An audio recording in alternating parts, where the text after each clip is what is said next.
Okay, I think I'll just start introducing everybody and introducing the session, if that's okay.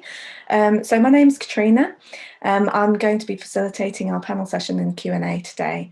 And we're very excited to speak to you about the opportunities for STEM careers in the civil service. We have a panel of 3 brilliant colleagues who are here to share their experience. And alongside me, I've also got Eleanor, who will be helping with any questions as they come along. So on the panel today, we have Kate, who's currently on the project delivery fast stream.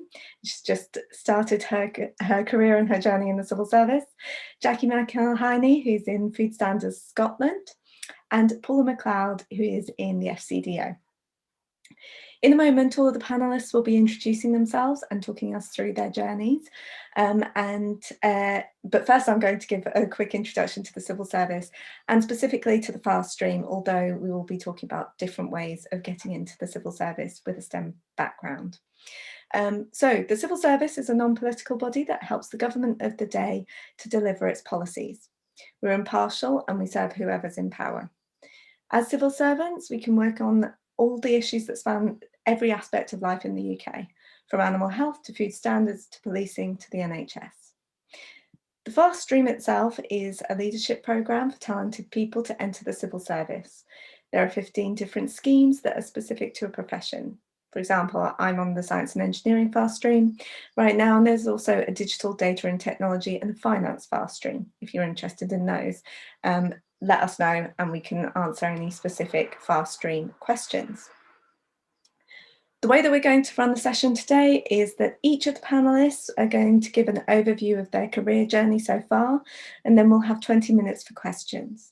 If questions do occur to you while the panelists are speaking, please just put them into the chat or the Q&A box, and we'll get to all the questions in the end, or Eleanor will help us out as we go along as well. So first off, I'm going to hand over to Jackie to give an overview of her career in the civil service. Thank you. Thanks, Katrina, and hi everyone, and many thanks for inviting me here today to talk to you all about my career journey and how I went from the laboratory bench and ended up working in the civil service. I work for Food Standards Scotland, which is the public sector food body for Scotland. We're an independent government agency, which means we work at arm's length from ministers. So we provide impartial and independent, and most importantly, evidence-based advice on all aspects of relating to the food chain, from food safety, the standards of food authenticity, and also the diet and nutrition aspect of the food chain. So one of our key priorities is to improve the diet of the Scottish population, but also to ensure that all consumers in Scotland have access to safe food, which is what it says it is on the label. So we're a regulatory body as well as giving advice. And my role in Food Standards Scotland is as a scientific advisor. I've worked for Food Standards Scotland since it was established in 2015. And prior to that, we were part of the UK Food Standards Agency. So we were Food Standards Agency in Scotland. And I worked for FSA for 12 years before that, also as a scientific advisor. Where I am at the moment is I've managed to work my way up, and I'm now the head of science at Food Standards Scotland, and I lead up a team of, I think there's about 18 of us now, and we cover scientific advice and research commissioning across all areas of food safety and food standards and food authenticity, and also play a role in the governance of science, so making sure that the work that we do is properly peer reviewed, that it's tendered appropriately, and all of the standards around an assurance that goes behind the scientific advice that we give to consumers, to ministers, and also the guidance we provide to the food industry and all areas of work. So how did I end up getting here? Well, when Katrina invited me to take part today, I did kind of reflect on my career journey, and I think I've always thought, well, gosh, I've just fallen into the role that I've ended up in. But when I thought back, it's actually been quite a logical progression. I graduated from Glasgow Caledonian University back in 1994. My first degree was in molecular microbiology. And when I finished my degree, I think it's safe to say, although I loved science, I didn't really have a clue what I was going to do next. And I was very lucky that one of my lecturers had a friend who was just starting off her academic career in Aberdeen and needed someone to work in the lab as a research scientist to help her with her research. And my first research role was to develop alternative methods to a group of algal biotoxins, which had previously been tested for in water supplies and in food using animal bioassays. And that was one of my jobs, to develop a humane assay for testing these toxins. And I did that, and then I moved on to do a PhD after that, and then I moved on to do postdoctoral research. And after doing a stint of about 5 years as a postdoc, I was given the opportunity to go and work in academia full-time, to become a lecturer. But at the same time, I saw an advert from the Food Standards Agency that were offering, they were needing a scientific advisor in these toxins, the group of toxins that I'd done my original research on. So I went and did that for a change of scene, because I very much enjoyed the kind of policy side of it, and also the opportunity to apply science in a real world setting, which I think the civil service gives you a fabulous opportunity to do. So I did that for a year and really liked it. And it actually combined other skills and kind of passions that I had for writing, for public health. And I really, really enjoyed it. And when I say that I fell into the role that I'm doing, what I ended up is sitting on the other side of the fence, where I was providing scientific advice on the policy, which was around the use of animals to test this group of shellfish toxins. So it kind of took me full circle from being in the lab and developing a method to replace animals, to then working very much on the policy, which was really implementing a change in that regulation to get rid of the animal assays and employ some of the assays that I had been developing in my research career. So I kind of came full circle. And it's ever since then, it's just been a fantastic opportunity to get involved in all sorts of different areas of work and apply your science in a real world setting, and something that really makes a difference. No 2 days are the same. You're dealing with such a wide range of subject areas. And of course, recently EU exits only put a completely different dimension on that work and expanded all of the science work that we have to do. So it's a career that really I would wholeheartedly recommend. And those of you who are working in the science field, there's a lot of opportunities out there that you might not have thought about before, and it's worth looking out for. That's brilliant. Thank you very much, Jackie. That's really interesting. If I go on to Paula now. Brilliant. Thanks all. So I'm Paula McLeod, and I'm Head of Profession for Statistics at what is now called the Foreign Commonwealth and Development Office, but until September last year was called the Department for International Development. So I, like Jackie, have one of the best jobs in the world, which is I get to oversee a network of it's around 70 statisticians who work all across different posts in the UK and across the world, and we're all about delivering the Sustainable Development Goals, the 5 Ps of peace, prosperity, partnerships, planet, and oh gosh, isn't that terrible? I've forgotten the 5th P. But anyway, I know it's all underpinned by a Q, which is quality. And that's what us analysts bring to the conversation, is this point around joining up the research, the evidence base, with the front face of decision making and policy across our diplomatic and development activities. I'm one of about 13 heads of profession in the department. So I head up the statistics profession. We've got economists, we've got humanitarian advisors, we've got livelihoods, nutrition advisors. We've also got a science stream as well, and they lead on commissioning and overseeing our research portfolio around what works in international development, what works in these interventions in order to achieve our goals around sustainable development. So I've had sort of, again, I come from a science background. I did my undergraduate degree in oceanography and maths, and I followed on with a PhD. So that was to do with climate change and understanding biophysical interactions in the open ocean. So if we can know where certain water currents are going, we know something about there's big drivers around climate circulation, around heat transfers, nutrients and so on, but it's a difficult thing to measure. The oceans are big, so we look at proxy measures around plankton distributions to try and tell us a little bit more about what's happening underneath. I went from doing my PhD into doing a couple of research fellowships, and then I took maternity leave. My daughter was born, and you might not be surprised to find out that at that point I wasn't that keen on going back to spending several months at a time at sea. It's not convenient when you've got a small person with you.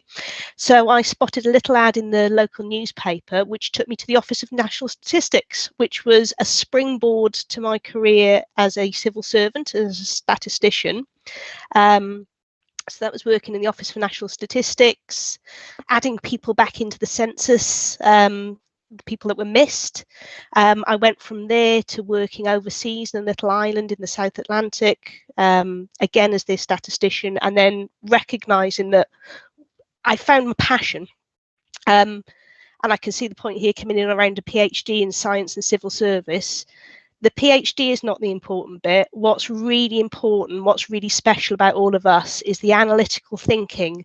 Those skills that we bring to the conversation are what are so much in demand, and we find our niches. We are used to applying them in the lab. We're used to applying them in our science-based activities.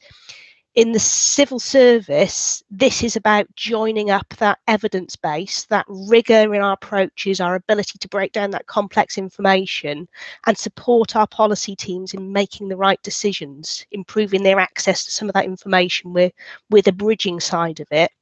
And for me, that passion came to international development. And I was lucky enough to be able to come back to the UK, based just outside Glasgow in East Kilbride, where I get to bring my analytical background, my technical skills to play in helping the department be the best it can be in delivering those real world outcomes. So I shall pause there and hand back to you, Katrina. Thank you, Paula. And now that was brilliant. Thank you very much. And now on to Kate. Thank you. Hi, everyone. It's lovely to be here. I am Kate and I'm on the fast stream. So it's only a couple of years since I was at uni, I guess, sat where a lot of you are sat, thinking about what to do next. So yeah, I'll just talk a little bit about my experience kind of a bit earlier on in my career journey, I guess. So I studied chemical engineering, did a 4-year degree at Sheffield University. Absolutely loved it, loved the degree, loved the whole university experience. There was an option to do a year in industry as part of my degree. I decided not to, but instead to get some experience, I did internships during my summer holidays. So in my first summer, I spent time with E.ON, the energy company, particularly focused on renewables, so constructing a new wind farm and a combined heat and power plant. In my second year, I worked for Huawei, the telecoms company, so spent my summer out in China. So completely different industry, completely different country, but an amazing experience, and got to learn quite a lot about telecoms and all that world. And then in my final summer at university, I did an internship with the innovation team at Rolls-Royce, which again, different industry again, but absolutely fantastic, focusing on future technologies. So thinking about how Rolls-Royce, especially in their aerospace and their power generation business, can kind of future-proof themselves and become more sustainable, and what they can do long term. So one little piece of advice from me would be really make the most of the opportunity when you're at uni to kind of get as much experience as you can. Don't put too much pressure on yourselves. I know it's really difficult, and at the moment in particular, it's harder than ever. But even if it's just joining a society or doing a bit of volunteering or getting involved in stuff on your degree course, I think it really helps. Obviously, it helps with your CV and everything, but I think what's more important, it helps you learn what you enjoy doing, what kind of teams you like working in, what kind of projects you like working on, what roles. And that just really helps when you're starting to think about what you want to do in the future.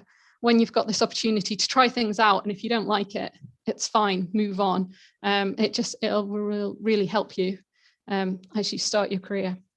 So that being said, I graduated in the summer of 2019. Obviously had to decide what I was going to do after I graduated. Although I love my engineering degree from the experiences I'd had, I decided that what I was good at and what I enjoyed doing was more the project management side of all those roles. So I joined the project delivery fast stream. As Katrina said earlier, there's different schemes. So there's a science and engineering, operational research, different ones. I'm on the project delivery scheme. And I joined the civil service really because I wanted to be kind of working in a public sector role where you felt that you could really be making a difference. And also working on sort of a huge variety of different projects and different policy areas and stuff, but they're having an actual impact and benefiting everybody's lives. So my first role, I spent 12 months in the Department for Business, Energy and Industrial Strategy. I was a project manager working on net zero. So I was project managing 23 projects worth over £30 million. And these were innovation projects. So the government was giving funding out to companies, industries to run innovation projects to help them decarbonise so that we can meet our net zero goals. So even though it's kind of a project management role, my engineering background was so valuable and so useful there because I was going out on site visits, I was meeting with the project teams, I was working with them to resolve problems on their projects, and I understood the projects they were working on, kind of having that engineering background and that knowledge. I could really understand what they were working on. I could build relationships with the other scientists and engineers across the department. So it was really, really valuable, an absolutely fantastic experience. So yeah, it was out on site visits, was helping them solve problems, was monitoring their projects and reporting on their projects. I was approving their work and their deliverables and signing off on payments. And then 6 months into that posting, COVID hit, and that caused quite a lot of disruption to my projects. Quite a few of them moved to, they either had to furlough staff or some of them moved to producing ventilators, producing PPE, producing oxygen for the NHS. So suddenly I was having to manage them through all that really uncertain, difficult time and supporting them with that. Also whilst getting used to working from home as well. So kind of, I would say, and this is across the fast stream, but from day one, you're kind of given real responsibility, really get thrown in the deep end possibly, but in a supported way, but where you really get to learn and work on really rewarding, demanding at times, but really interesting, really rewarding projects. After my first year, I then have been on secondment for the last 6 months. So for the last 6 months, I've been working again as a project manager, but in the NHS. So completely different, but again, very interesting time to be working in the NHS, very different projects, but really interesting and supporting lots of different project managers working on very important projects across the NHS. I guess my engineering skills are slightly less tangible than working on net zero, but I think those underlying, maybe the knowledge is less useful, but the skills that I learned through my degree are so, so valuable from having that STEM background, the problem solving, the analytics, the working with data, the use of software and technology, as well as all the other soft skills of teamwork and leadership and all those different things. So I think kind of having that background in STEM has been so helpful to me so far, and I'm sure it will continue to be so. So yeah, I'm just in my final week at the NHS. I have not met any of my colleagues face to face because I've spent 6 months sat in the seat in my spare bedroom, but then I'll be moving on next week to work in the Department for Work and Pensions for the next 6 months to learn all about commercial, just kind of broaden my knowledge and understanding of the commercial area and how that fits in to delivering kind of government projects. So yeah, I think that's probably all I needed to say. Thanks, Kat. That's great. Thank you very much, Kate. And so many exciting things that you did during your undergrad. That's amazing. One of the questions that I think Paula picked up on before is that about a PhD. So specifically on the science and engineering fast stream, you need to at least have a master's or a PhD. But I think that that's the only scheme where you need postgrad level a postgrad level degree, but I think it can help, but it's not something that you definitely need. I don't know if there's anything additional that you want to say about that, Paula. You've got your hand up. Yeah, I was just going to say on the fast stream, so on the statistics fast stream, a master's is not a specification at all. You do not need, we do look for your bachelor's degree at either direct entry or fast stream routes. And for people that don't have that, we run apprenticeship schemes, which gets you up to that level of qualification in a timely way. Brilliant. Thank you, Paula. Jackie?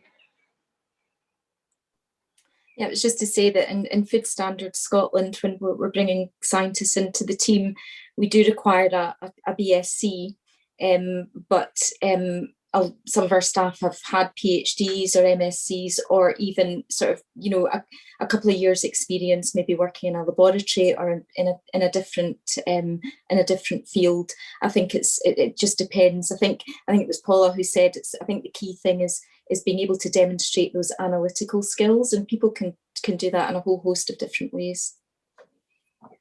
Great, thank you, Jackie. Yeah, from what is being said, there's lots of routes of entry, whatever stage that you're at, whether it's undergrad, master's, PhD or postdoc, there are opportunities, whether in the fast stream or elsewhere.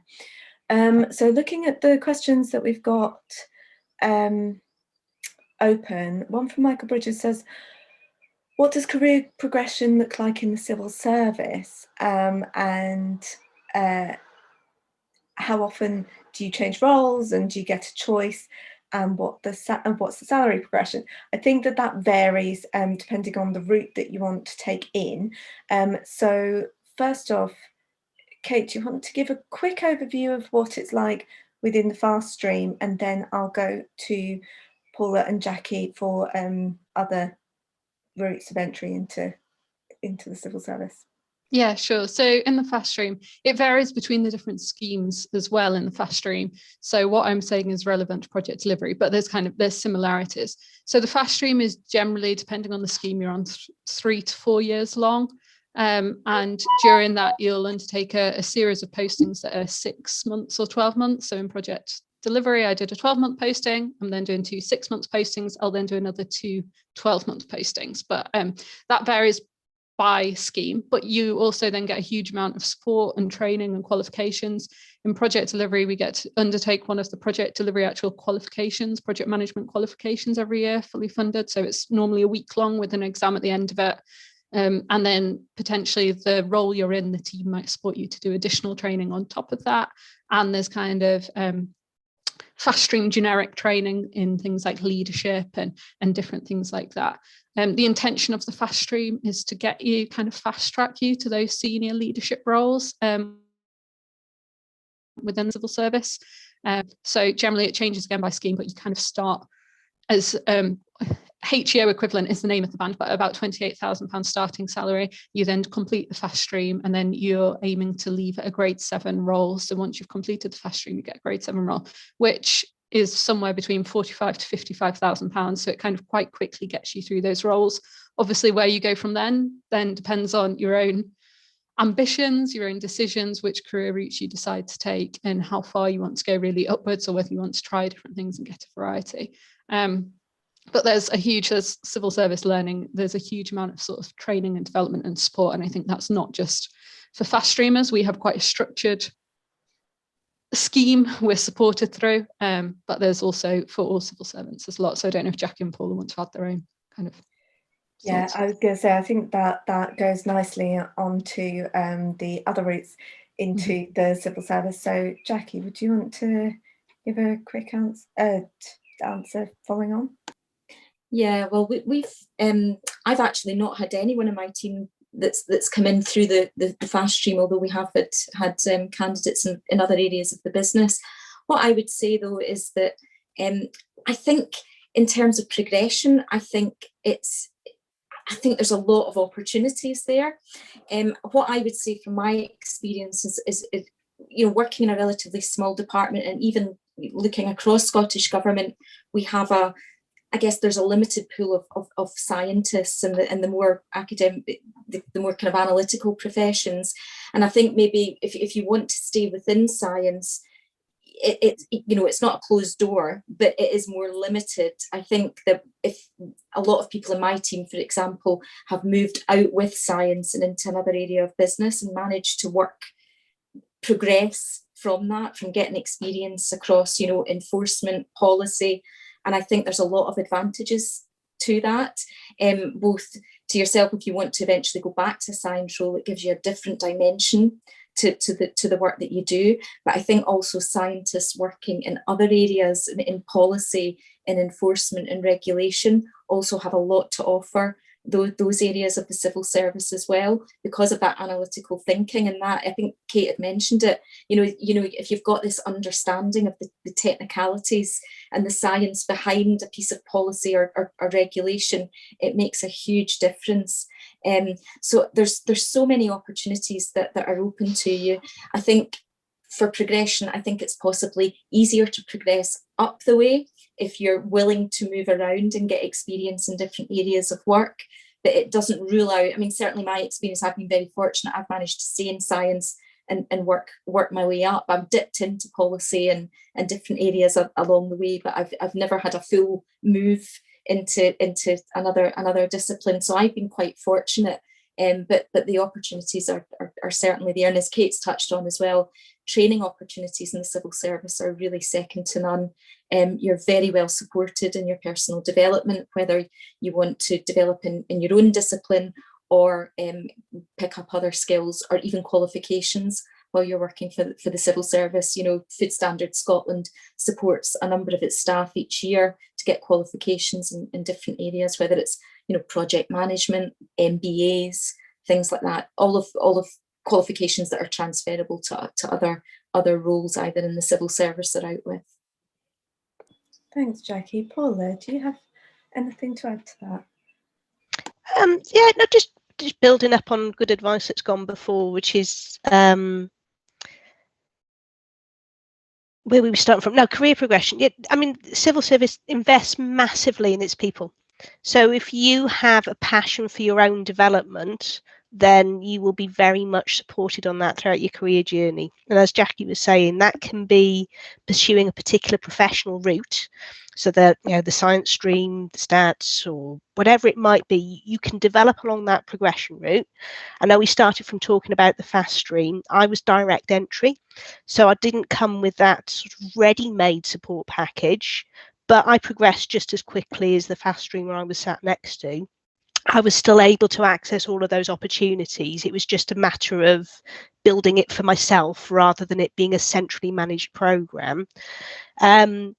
It can be pursuing that route. You're able to follow your interests as well. I mean, this is you think of the scope within any particular department or across the whole of the civil service. There is a huge amount happening, and as you find out more, your interests and will take you down a certain route. And it might be that you want to follow that stream. It might be that you want to follow a topic. The limitations there, that the question around how often you have to change post, again, that is up to you. People are encouraged to change post quite regularly in the early stages. I know for the fast stream that's up to about 12 months. Typically they say maybe every 2 or 3 years, but the key to that is is a good conversation with your line managers, that if you're in a good role where you are continuing to get stretch and development opportunities, then there's no reason to move. If you've sort of reached the top of the tree in your current role and you want to go further, then you'll be supported to move elsewhere, and you don't need to know about that when you start. That journey will be, you'll be helped along the way. But yes, possibilities are endless. There was a question coming up about knowing your passions as well. Absolutely, you don't need to know what they are when you start. I certainly didn't. I've built a career around the opportunities that have come through the civil service. I think you start off, you enter the civil service incredibly technically strong. When you're leaving university, you're sort of at your peak in terms of those very specific skills.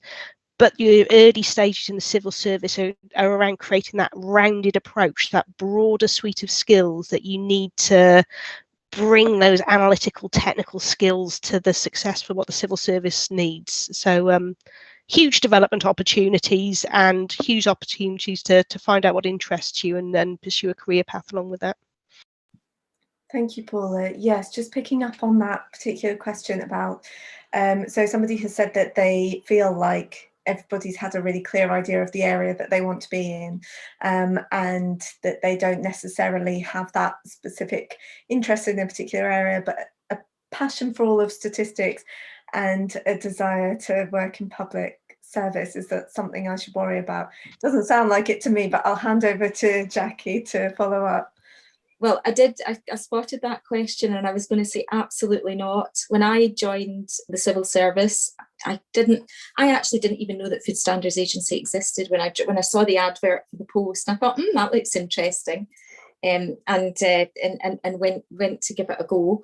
I was lucky because I got my way in was through a kind of the area of research I was working in, but very, very swiftly I moved into other areas. And I think, as Paula said, you develop your passion, because I think it's quite a unique role, because you get involved in such a variety of different things that you get a flavour of you get experience that you just wouldn't ever get. And I think in working in science especially, you do tend to specialise in certain areas, whereas when you work for the civil service, you have to cover such a wide range of different topics.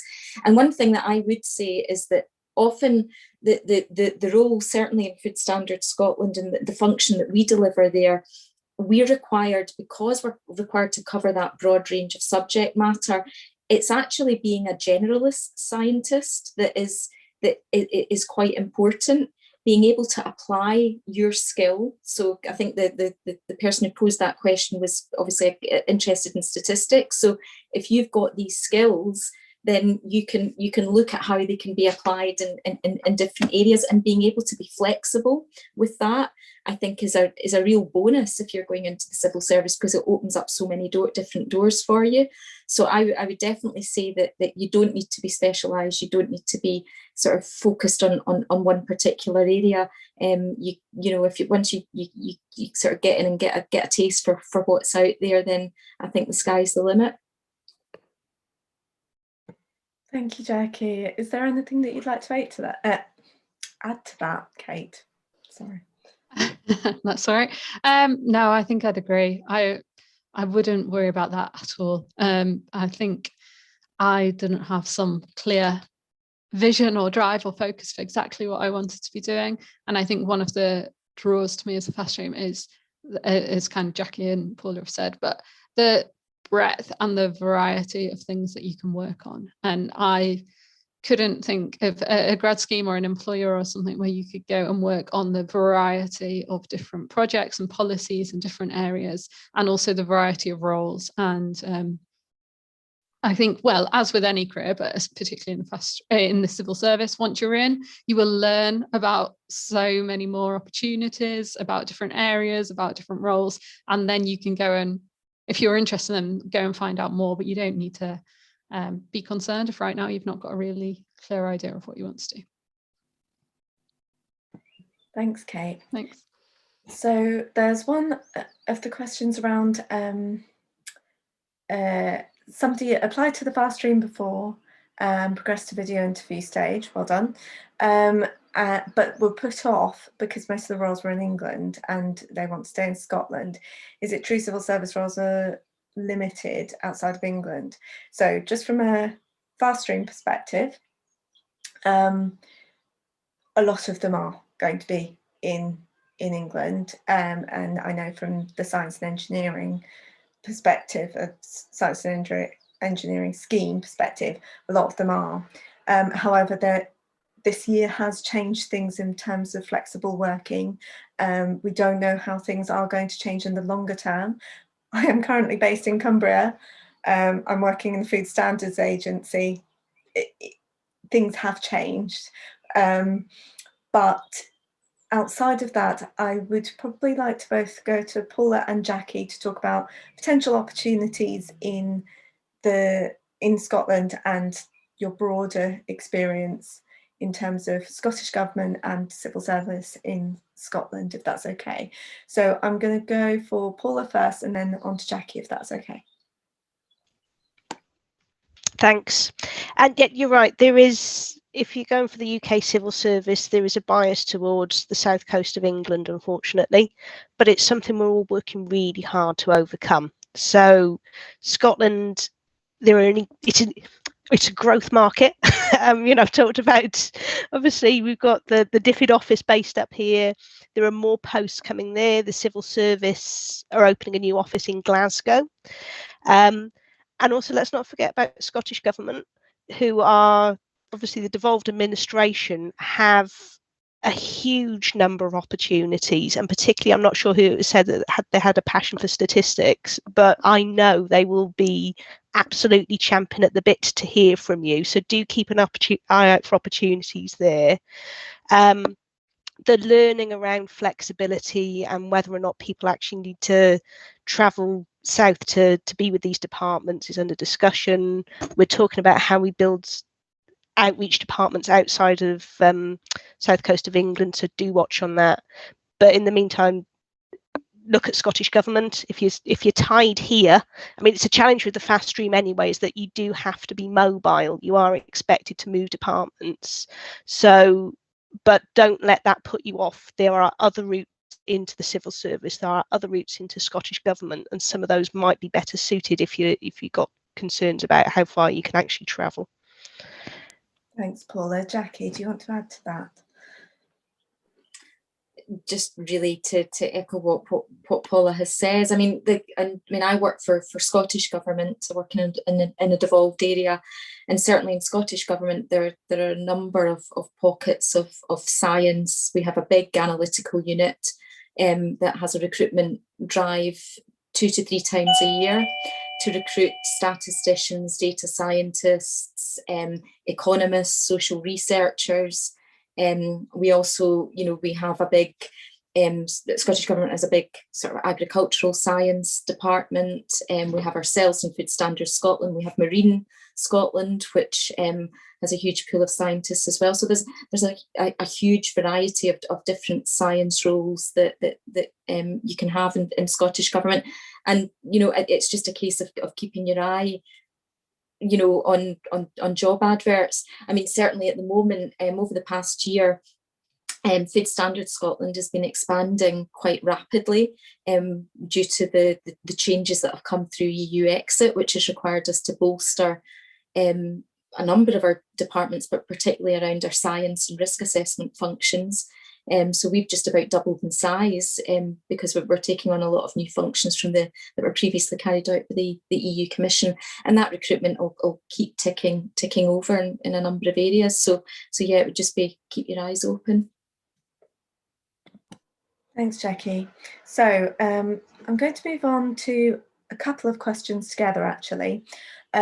So somebody has asked for the opportunities to travel while working in the civil service. I'm probably going to let Paula talk about some of that, and also the advantages and disadvantages of working in the civil service from your experience. So on that one, I will start with Kate, if that's okay.